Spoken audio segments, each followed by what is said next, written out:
Olá, meus irmãos, graça e paz de Jesus, espero que vocês estejam bem. Estamos dando início agora a mais uma aula do nosso estudo sobre a história da igreja. Nós vamos orar antes de darmos início a essa aula e em seguida fazemos a projeção aqui dos nossos slides, onde nós vamos acompanhar aqui o roteiro dessa aula. Oremos. Abençoado seja nosso Deus e Pai, em nome de Cristo Jesus, esse tempo que nós separamos para estudarmos, ó Pai, as coisas relacionadas ao Seu reino ao longo da história.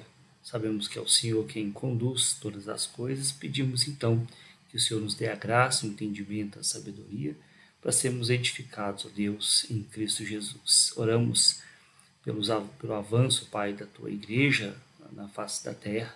Oramos também por aqueles que estão enfermos, ó Pai, em Cristo Jesus. Nós assim te pedimos. Amém.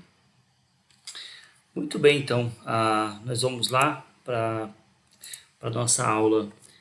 Ainda estamos na parte 4, onde nós falamos sobre a fé cristã no período da Renascença, já passando ali para a modernidade. E hoje nós vamos nos concentrar em uma área importante da história da igreja, porque vamos trabalhar ali um pouco, falamos na última aula um pouco mais de Lutero, e hoje vamos falar um pouco mais sobre João Calvino e os desdobramentos da reforma protestante. Então vamos lá então. Para você entender então, o cenário da reforma protestante estava de certa forma fragmentado. Nós tínhamos ali 4 visões decorrentes da reforma protestante.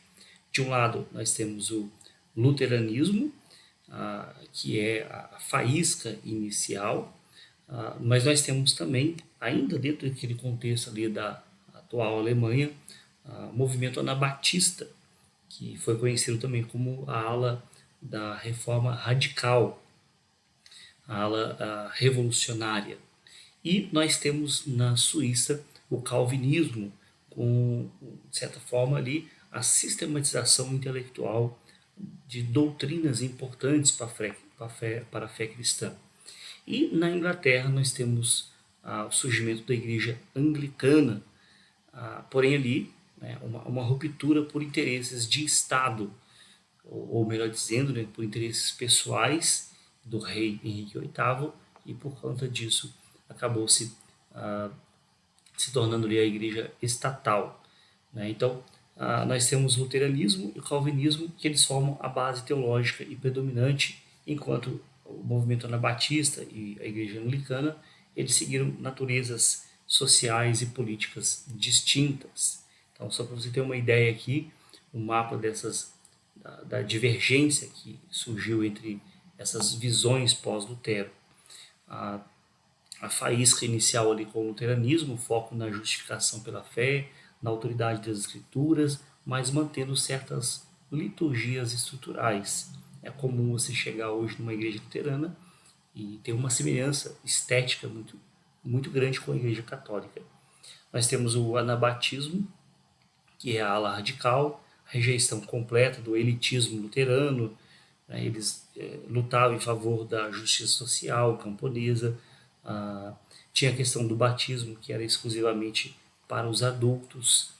E você tem ali o calvinismo, que é a ala sistemática, uma certa rigidez moral, a questão da predestinação, uma estrutura teológica que moldaria alguns pensadores, vão dizer, o capitalismo emergente. Obviamente que existem divergências a respeito dessa interpretação, mas alguns fazem essa associação.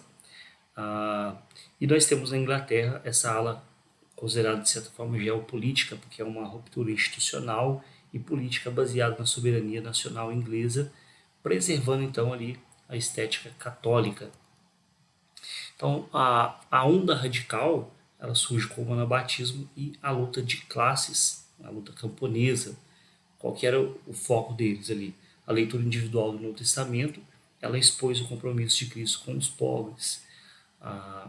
Então isso gerou uma crítica direta à condição social da época que tinha ali naquele contexto, né? E de certa maneira também ao elitismo inicial ali proposto por Lutero. Obviamente, Lutero não conseguia contemplar todas as demandas necessárias, então ele focou em algumas coisas e, de certa maneira, isso acabou ficando restrito a uma elite. Mas um dos pontos importantes do movimento anabatista é essa questão do batismo apenas para os adultos. Então, eles julgavam necessário ali que o indivíduo tivesse a escolha própria, né? Então, não fosse batizado ali quando criança. Do movimento da reforma ali, apenas os anabatistas seguiram essa ideia. Tanto o luteranismo, calvinismo e anglicanismo, eles seguiram a ideia de batizar crianças, obviamente que por motivações diferentes do que da Igreja Católica. Então, vamos pensar um pouco mais aqui no movimento reformado em si. Quando a gente fala movimento reformado, não é a reforma protestante de forma geral, mas um movimento específico surgido ali na Suíça. A Suíça tinha um terreno fértil, né? E isso se deu muito por causa do fim da autoridade episcopal. Para você entender um pouco do contexto, você tinha ali um desenvolvimento comercial na região da Suíça e surgiu como um ambiente propício para circulações ali das ideias de Lutero e o nascimento então de uma realidade religiosa diferente no século XVI. O precursor do movimento reformado na Suíça o Zwinglio, né? Ele era o leitor de Erasmo, ele era um leitor de Lutero, e ele então vai propor o fim do celibato e a não aceitação da autoridade dos bispos. Isso, obviamente, acabou gerando inúmeros conflitos. Zwinglio, inclusive, vai ser morto numa batalha. E tem uma frase interessante de Zwinglio, onde ele vai dizer que todo intérprete da escritura ele é passível de crítica e deve estar pronto a deixar-se esclarecer pelos outros. Obviamente que isso confrontava diretamente a ideia, né, que se tinha dentro do ambiente católico. Só que após a morte de Zwinglio, surge então em Genebra aquele que é conhecido como o arquiteto de Genebra. Aqui a gente tem uma ficha técnica de João Calvino. Ele nasce na França, a formação dele é uma educação humanista e clássica. Ele estudou direito aos 20 anos, ali, usando o método humanista, que seria ir direto às fontes. E o ponto de virada de João Calvino, né, de certa maneira, foi um despertar silencioso durante a faculdade. E aí, em seguida, quando ele tem essa conversão, ele passa a ser perseguido pela Inquisição na França e ele vai fugir para a Suíça. Ele vai dizer no prefácio aos Salmos, 1557, Deus, por sua conversão súbita, submeteu e domou meu coração à docilidade. Então, Calvino, de certa maneira, quando a gente olha para ele assim, parece que ele não estava preocupado com essas questões, apesar de se beneficiar, né, com a produção humanista clássica daquele contexto.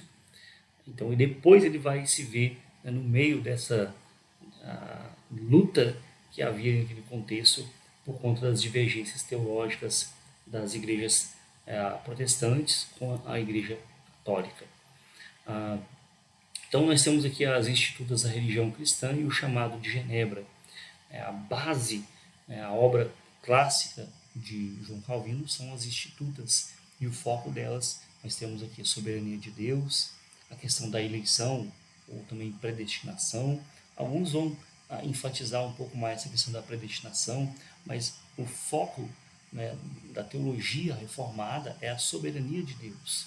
A predestinação é um ponto dentro da soberania de Deus, né? Nós temos a graça irresistível, a centralidade das Escrituras, a salvação irresistível, né? E essa salvação somente pela fé, além de sermos a Igreja Reformada também contemplar apenas dois sacramentos, que é o batismo e a Eucaristia ou a Santa Ceia.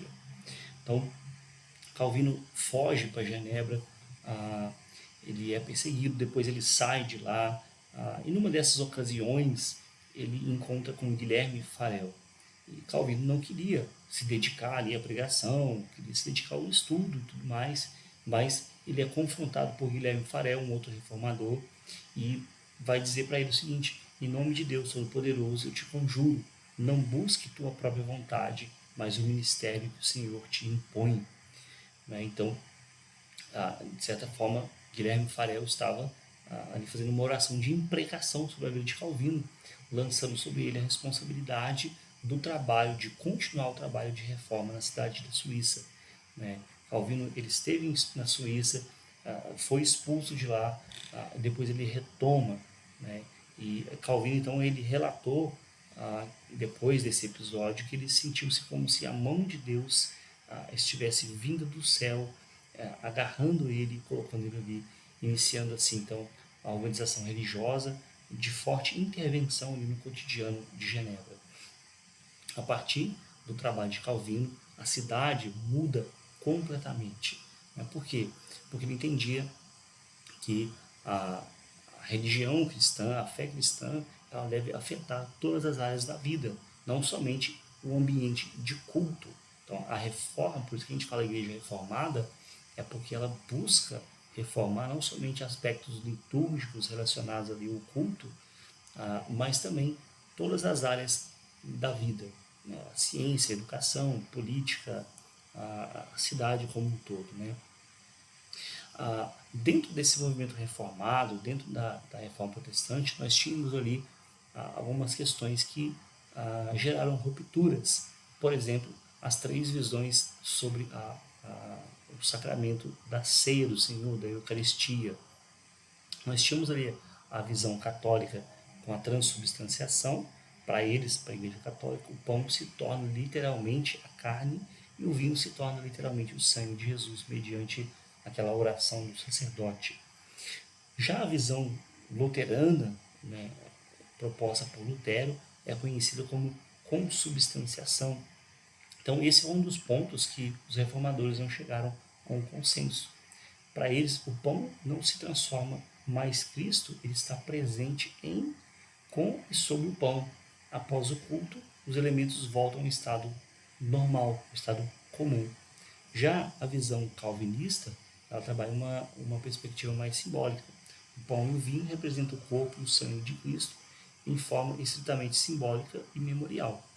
Então, a presença de Cristo nas três visões se dá basicamente o seguinte: na visão católica é presente fisicamente nos elementos, né? A hóstia ela exige uma veneração, não deve ser mastigada, né? Porque na visão deles ela é o corpo de Cristo. Na visão luterana, a presença de Cristo está ali de forma milagrosa e física apenas durante o ato da celebração, onde a congregação participa. Terminou, os elementos voltam ao seu estado normal. E na visão calvinista, a presença espiritual não está nos elementos físicos da mesa, mas reside exclusivamente no coração e na fé do crente. A ideia é que, assim como aqueles elementos são reais, real também é a presença de Cristo no meio. O calvinismo ele vai se expandir de Genebra, depois para a Escócia, Inglaterra e, obviamente, depois, né, para a Nova Inglaterra, né, o que nós conhecemos hoje como Estados Unidos, bem como também para outros lugares. Então, o centro original era na cidade de Genebra, só que em Genebra, Calvino funda ali a academia e pessoas de vários lugares vão para lá, inclusive sendo refugiados, e vão estudar. Alguns deles voltam para os seus lugares de origem e vão implantar ali um sistema calvinista, teologia calvinista. Um desses famosos alunos de João Calvino foi John Knox, que estudou com João Calvino, aos pés de João Calvino ali, na Academia de Genebra, volta para a Escócia, e ali nós temos o plantio e estabelecimento oficial do presbiterianismo, que moldariam, né, o tecido original e cívico de toda a nação da Escócia. Houve tentativas de levar isso para a Inglaterra, inclusive depois tem o surgimento dos puritanos ali, né, o movimento dos puritanos dentro, né, da igreja anglicana, que acabou gerando também rupturas, e esses puritanos eles vão para Nova Inglaterra, ou seja, para os Estados Unidos. Então, há uma dispersão calvinista que sai, né, de Genebra e vai para a Escócia, vai para a Inglaterra, vai para Nova Inglaterra, vai para a Holanda, então vai para vários países. E aqui nós temos a face econômica e estrutura organizacional rígida do calvinismo, que garantia a sua sobrevivência, a sua replicação rápida e a sua, né, expansão. Então, de fato, o calvinismo ele, né, é muito organizado, justamente por causa das ideias muito bem elaboradas por João Calvino ali na cidade de Genebra. Então aqui nós temos um panorama, né, para você entender de que é que nós estamos falando dessa ala reformada. E aí nós temos conhecidos 5 solas, né, que eram o foco ali da ala reformada. Somente as Escrituras, somente Cristo, somente a fé, somente a graça, somente Deus, a glória. Isso aqui é um resumo, né, de certa forma, da teologia reformada, né? Sobre o ministério em Genebra de João Calvino, podemos ver aqui algumas coisas interessantes, como a questão da pregação.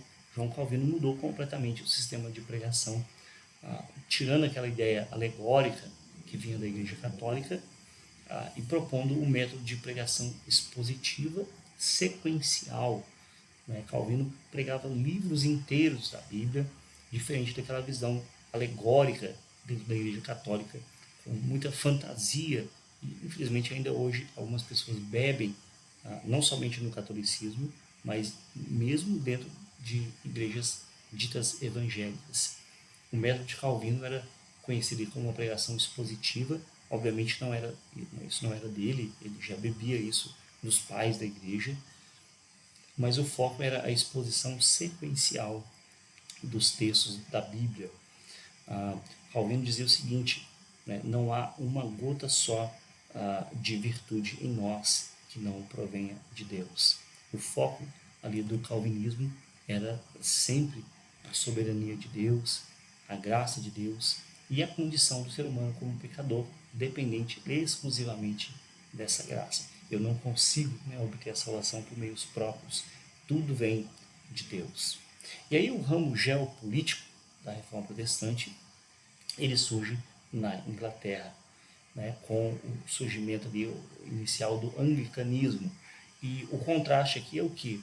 Diferentemente das reformas teológicas e profundas ali de Lutero e Calvino, a fundação do anglicanismo teve suas raízes mais diplomáticas, né, monárquicas, né, se dá justamente por causa da crise matrimonial de Henrique VIII. Nós tínhamos ali a imensa influência e o poder espanhol em território inglês, né, a então esposa de Henrique VIII era ali a sobrinha, né, do imperador Carlos V, Catarina de Aragão.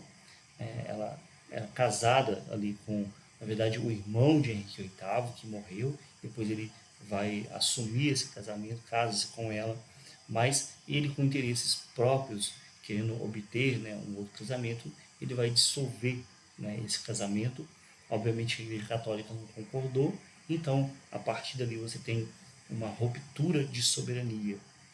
Então a urgência política de gerar ali um herdeiro masculino legítimo e o desejo de anular o casamento levaram Henrique VIII a rejeitar a autoridade e a jurisdição do Papa, o monarca. Então ele autoproclamou-se através de um ato do parlamento, né, o chefe supremo da recém-nascida Igreja da Inglaterra. Então, na Inglaterra, não é o Papa que é o chefe da Igreja, mas sim a coroa inglesa, naquela ocasião, né, representada ali por Henrique VIII. Observe então que a motivação, obviamente que dentro daquele contexto tinha pessoas com questões teológicas, mas a motivação inicial não foi teológica, foi o interesse pessoal decorrente ali de uma crise matrimonial. Então, a Igreja da Inglaterra, a Igreja Anglicana, é fundada por Henrique VIII, a partir do seu segundo casamento com a Ana Bolena. Ele que era casado com a Catarina de Aragão, que não tinha filhos homens. Então você tem um rompimento com Roma, 1532, né, com o estatuto ali da supremacia eclesiástica e o ato de supremacia em 1534. Em seguida nós temos ali dentro da Igreja Anglicana, alguns traços da doutrina católica, né, a questão episcopal, né, que a liderança era fundada por bispos, cardeais, uma liturgia muito formal, vestes clericais, inclusive isso vai dar origem também ao puritanismo, porque eles queriam rejeitar toda essa pompa que tinha dentro da igreja anglicana. Então, as consequências disso é a criação de uma igreja nacional inglesa, o rei em autoridade sobre a igreja e o confisco de terras e mosteiros. Começou-se então uma briga não somente religiosa, mas também política, porque tudo da igreja católica acabou sendo perseguido ali no território da Inglaterra. Então nós temos aqui os principais líderes, né, da igreja na Inglaterra, os principais nomes daquele período, começando com o Henrique VIII, que dá início à igreja anglicana, o poder, né, da monarquia, o confisco de terras da igreja e uma liturgia mais voltada, mais próxima do catolicismo. Em seguida, o filho dele, Eduardo VI, e aí você tem o fim da missa em latim, o início ali do livro da oração comum, desenvolvido por Thomas Cranmer, justificação pela fé, casamento do clero e a retirada das imagens e relíquias, algumas mudanças que vão surgindo, mas depois ele morre e aí a filha de Henrique VIII, com Catarina de Aragão, Maria Tudor, ela faz uma restauração do catolicismo dentro da Inglaterra, começa a perseguição aos reformadores, ela é conhecida como a Bloody Mary, né, que é a Maria Sangrenta, né, sangrenta. Você tem ali muitos líderes anglicanos mortos, inclusive a execução de Thomas Cranmer. E em seguida, com a morte de Maria Tudor, você tem a Elizabeth I, filha agora de Henrique VIII, com Ana Boleyn. E aí começa a estabelecer um certo equilíbrio ali, porque ela começa, de certa maneira, a buscar apaziguar a situação naquele contexto ali. Permanece ali o livro da oração comum, é desenvolvido ali os 39 artigos da religião ali anglicana, e a igreja vai se consolidar. A Elizabeth II, ela não vai, a primeira, né, ela não vai se casar, inclusive depois dela quem vai herdar o trono é o rei Tiago da Escócia, né? Então, mas nesse período aqui nós temos os principais nomes naquele episódio do rompimento da igreja anglicana. E aí surge outro tema importante aqui nesse contexto de reforma protestante, que é a contra-reforma. O que é a contra-reforma católica? Né? Há um ajuntamento da igreja ali proposto pelo Papa Paulo III, e algumas práticas são corrigidas. É uma reforma interna e uma contra-reforma protestante. O objetivo ali era esclarecer doutrinas e reformar a disciplina do clero, a questão dos abusos, né, fim de confusões institucionais e proibição categórica da venda de indulgências. Alguns dogmas são reafirmados, né, por exemplo, a autoridade da Igreja Católica mantém-se exclusivamente na interpretação, a tradição das Escrituras caminham juntas ali, a Vulgata, ela é a Bíblia oficial, os sacramentos, né, a transubstanciação permanece, e as práticas ali, culto aos santos, uso de relíquias, veneração de Maria, são mantidos. Então a Contra-Reforma também é um movimento muito importante nesse período do século XVI. Dentro dessa Contra-Reforma, conhecida ali como Concílio de Trento, então, só para pontuar aqui, temos a Vulgata como a versão oficial, a Eucaristia, transubstanciação, mantém-se a tradição e as escrituras, culto aos santos, veneração de Maria, uso de relíquias e a proibição de vendas de indulgências. São esses pontos aqui que são centrais dentro desse Concílio de Trento, dentro dessa conhecida Contra-Reforma. E um nome muito importante é Inácio de Loyola. É ele que depois vai fundar a Companhia de Jesus, ou seja, os jesuítas. Ela tinha algumas características importantes, essa Companhia de Jesus, que são os votos, a disciplina e a missão global. A Companhia de Jesus é importante, inclusive, para a colonização aqui do Brasil. Né? A etapa primeira ali era a questão do círculo interno em Paris, Inácio de Loyola, Pedro de Fabro, Francisco Xavier, entre outros nomes importantes. A segunda etapa ali, o retiro e os votos, ocorre ali no Monte de Martre, estabelecimento de obediência militar com votos de pobreza, castidade, obediência e submissão direta ao Papa. E a etapa 3 ali, a institucionalização dessa Companhia de Jesus, que se dá com a aprovação oficial do Papa Paulo III, formando então ali a Ordem de Jesus, os conhecidos jesuítas. Foi importante para a Igreja Católica na tentativa de barrar o avanço do protestantismo e também de propagar os ensinamentos da Igreja Católica. Aqui no Brasil, principalmente, você tem uma forte presença, né, do ensino promovido pelos jesuítas, e bem como também em outros lugares, né, do mundo. Então, só para você ter uma ideia desse contexto aqui da Reforma Protestante, após o rompimento com a Igreja Católica a partir de Lutero, depois os anabatistas, João Calvino, Igreja Anglicana e o movimento da Contra-Reforma.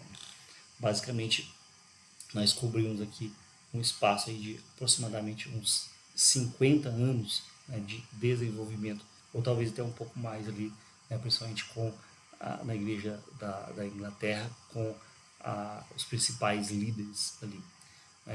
Nas próximas aulas vamos falar sobre os desdobramentos e avanço do cristianismo até talvez ali o início do século XX.